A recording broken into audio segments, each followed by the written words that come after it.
Welcome back to 15 Lanes Talk Game Week 14 review show. We are going to talk about all the games that happened in midweek as we saw Manchester City comfortably winning against Fulham, but few moments later, Fulham had made a comeback in the game where Manchester City had to hang in there to get the 3 points away from home. And Arsenal welcome Brentford at the Emirates Stadium where they won comfortably. So Liverpool dropping again points at the Anfield. Chelsea was shocked by Leeds at the Aaron Road. Let's go!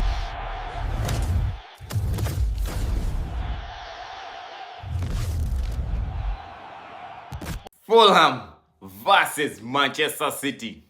In a 9-goal thriller, Manchester City traveled to London to face Fulham, where the game ended 5-4 and Manchester City came out victorious because they came into this game hoping to close the gap on Arsenal to 2 points, which they did. But later, since Arsenal was playing a day later, Arsenal extended the gap back to 5 points. Some of the big talking points in this game. In the first 55 minutes, Manchester City was leading 5-1. And from nowhere, Fulham made a comeback because Manchester City was dominating this game. No one thought that Fulham would try to make a comeback. And they did, and they closed the game to 5-4. There was a last chance miss from Fulham whereby Manchester City had to clear the ball off the line to make sure that they win this game. But the game was going to end 5-5 in a draw. And also, we saw Donnarumma going on his Twitter page and tagging Haaland, saying Haaland told him that the Premier League is not easy. Right now, Manchester City have conceded 6 goals in 2 games in the Premier League consecutively. On the other hand, Haaland was celebrating a milestone, being the fastest player to reach 100 goals in the Premier League just by playing 111 games. Let's talk about Phil Foden. Phil Foden this season, the last 2 games he has been on fire for Manchester City. It's like these last 2 games he has been trying to pick back his back. You understand? He has already scored now 4 goals in 2 games. Is he going to keep the momentum going? Because this season we have been saying Manchester City is a one-man team. For Haaland, but right now we are seeing Phil Foden is picking back where he left. Is he going to keep the momentum going? Oh, time is going to reach and he falls off, because this December, as we said, there are going to be very many games and consistency will matter a lot. Arsenal versus Brentford. Arsenal welcomed Brentford at the Emirates Stadium where they beat them 2-0 to maintain the point gap and also the position on top of the table. This win against Brentford means Arsenal have now won 8 straight games at the Emirates in all competition, and they are now unbeaten in 18 games in all competitions this season. The biggest talking points in this game, Arsenal won, but at what cost? We saw Declan Rice leaving the pitch with an injury plus Christian Mascara. But let's talk about Declan Rice. We don't know why Mikel Arteta signed Nogard, because Declan Rice has been playing each game. You understand? I think Mikel Arteta had to give Nogard the chance to play this game. You understand? But he persisted and put their Rice to play this game, and that's the reason why, for me, in my opinion, I liked Partey to stay in Arsenal. If Partey was still in Arsenal, maybe these are some of the games Partey would be playing. You understand? So we wouldn't Arsenal wouldn't be straining Rice each game. You understand? Because this is a long season, and right now we are in December and we see Arsenal have been suffering a lot of injuries. Already Saliba is out, Gabriel is out, Mascara is going to be assessed. We don't know how long they are, like the strength of the injury. So let's pray that the injury is not that long, plus Declan Rice. Yeah? Mikel Merino has become inevitable for Arsenal. He's the most scoring player in 2025 for Arsenal with 13 goals. In this game, we also we saw a heavy squad rotation, which is also important, whereby we saw Timber was on bench and Ben White was given a chance, who was also the man of the match. In this game. He was given a chance to start a game in the Premier League. But few moments later, as Mosquera got injured, we saw Timber come back in the game, and he filled in that position in the centre back. And we all know Timber at the Netherlands, he plays in the centre back, so he really looked good. But injuries everywhere, we don't know. We saw like Arsenal had a very huge squad, but right now, as injuries are coming in everywhere, we see the squad is getting thin.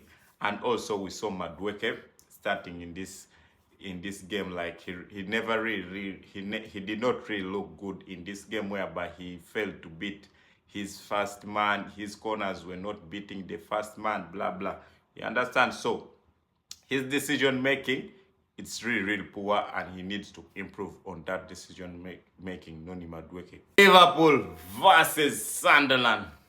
Liverpool drops points again at the Anfield. Now 3 games in a row without a win at the Anfield. And remember, Sunderland had the chance to kill off this game, but thanks to Cheza, who has been getting only 10 minutes every time Liverpool play, with that goal line clearance to help Ancelotti's team to get a draw against Sunderland at the Anfield. It was going to be, if they lost this game, it was going to be their first consecutive loss at the Anfield. Some of the talking points in this game, we thought Florian Wirtz had finally scored his first goal for Liverpool in the Premier League, but few moments later it was overturned and it was made an own goal for Sunderland. So he's still waiting to score his first goal for Liverpool. We all thought Isak, when he scored against West Ham, maybe he's going to pick it from there. His confidence is going to gain his confidence, and maybe he'll start playing some football for Liverpool. But no, he ghosted against Sunderland. He was nowhere to be seen. In my preview show, I mentioned like Sunderland had already taken 4 points away from the Big Six, whereby it beat Chelsea, and it also made a draw with Arsenal. And I mentioned that we may see a shock against Liverpool. And also, let's talk about Arne Slot's squad rotation. Every game, Arne Slot beats with that new squad. You understand? I don't know why Arne Slot every time is changing his squad. We saw again this time around. Now Salah's not started 2 games for Liverpool. The last game of West Ham and this game of Sunderland. He was also on the bench. He just came in. But few moments later, we saw Sokakes never started. This Robertson came back in. So every week, Arne Slot is changing his squad. I don't know. It's about squad rotation to rest players, or he's still finding a way to get the best squad that will help him win games consistently. Leeds versus Chelsea. Leeds shocked Chelsea again.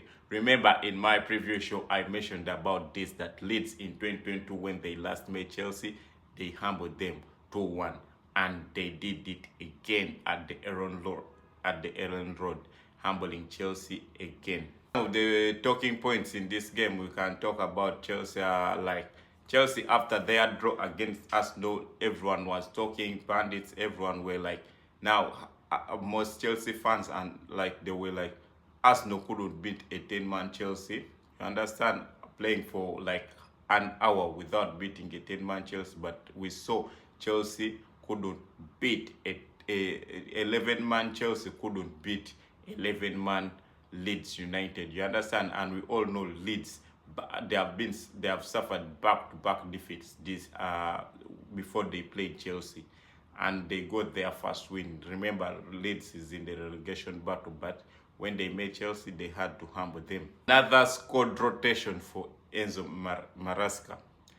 I don't know why Enzo Maresca likes to. We know a season is a marathon, but there are some games I think unnecessary squad rotation is not called for.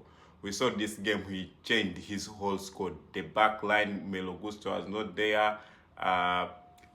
We saw Tosin playing as a right back. If you go in the midfield, Reece James, he never started Reece James, he put there Anderson. Garnacho was not on the bench, he put there Gittens. And and he paid a heavy price for this heavy squad rotation. It's like he made the heavy squad rotation because their next game is against Bournemouth. So when he made this a heavy squad rotation against Burnley, we could understand that his next game were between Arsenal and Barcelona. But now your next game is Bournemouth, whereby you dropped points against Arsenal, you made a draw, so which means you had to bounce back against Leeds. But you said, no, I'll go for a heavy squad rotation. So you paid the price again.